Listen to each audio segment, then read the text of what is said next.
Ambassador Varatra? That is I. And you must be Geralt, the Witcher known as the White Wolf.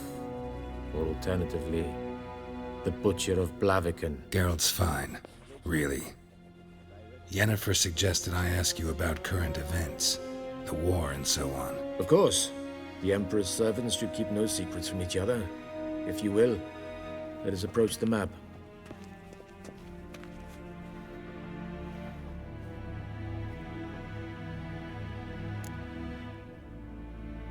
How's the war going?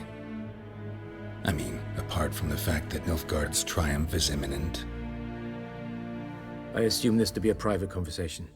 We've no witnesses, so let's dispense with the propaganda, even that shrouded in irony. Our offensive was going splendidly until winter came. Aedirn was in such disarray that we encountered no resistance. We had reached the Pontar before the first snows. Only a weakened Kedwen remained, and Radovid's Redania, which had ignored the rest of the North's pleas for help. We thought they'd sue for peace, perhaps even submit to vassalization. We waited for spring, certain of victory. Radovid? Submit? Yes, a vain hope, I agree. Radovid sent no peace envoys, nor did he advance on our positions. Instead, he trudged over the snow-bound Kestrel Mountains and attacked Kedwen, his ally. Took the Kedweni completely by surprise. King Henselt fought on the front line as always, and that is where he died. His soldiers lost the will to fight. They joined Radovid's ranks, and so by spring, instead of 2 weak enemies, we had only one powerful one. That admiration I hear in your voice? Radovid is our foe, but I cannot deny he is clever. He played us for fools, particularly dense ones at that. Returning to the war, this spring there was a massive battle in the marshes of Velen. Massive, yet indecisive. Both sides suffered enormous losses. Unprecedented, even. Radovid has retreated across the Pontar. He's safe for now, until reinforcements arrive from the south. Then Emperor Emhyr var Emreis will deal with him once and for all. Couldn't you just go home? Save everyone a lot of marching, not to mention a few human lives. I'm afraid the stakes are too high to fold now. We can only go all in. How do things look in Velen? As bad as ever, perhaps worse. This land never flowed with milk and honey, and now it flows with blood. Armies have swept through it several times, trampling fields, looting granaries, burning villages. Famine grips the populace.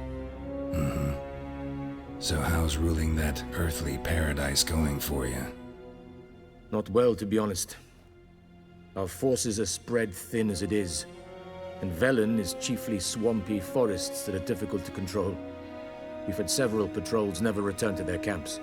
Thus, we've temporarily delegated authority in this region to a certain Nordling, a former low-ranking officer in the Temerian army, one Philip Strenger, better known by his nom de guerre, the Bloody Baron.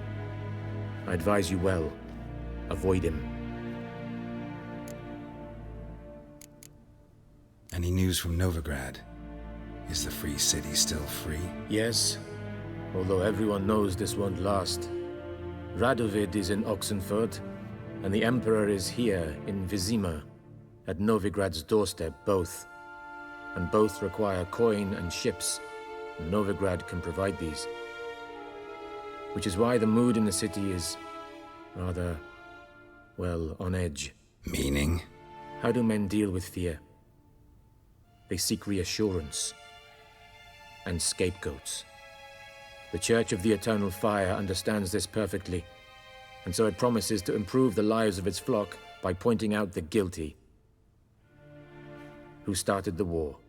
Who profits from it? Why, it's obvious. Mages, elves, dwarves, in a word, any and all deviants. I've been stationed in Novigrad for 13 years. First as a consul, then as ambassador. I've seen a great deal. Cruelty, cynicism, greed. But what is happening there now concerns me greatly.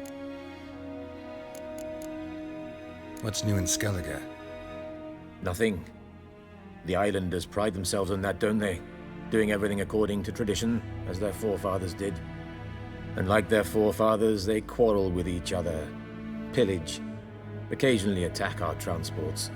This is cumbersome, but nothing more. Skellige has always been a footnote to history, and so it shall remain.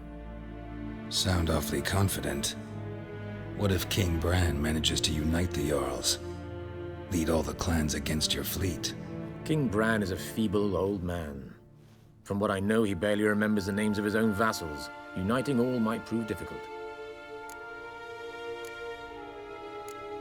Thanks for your help. Think nothing of it.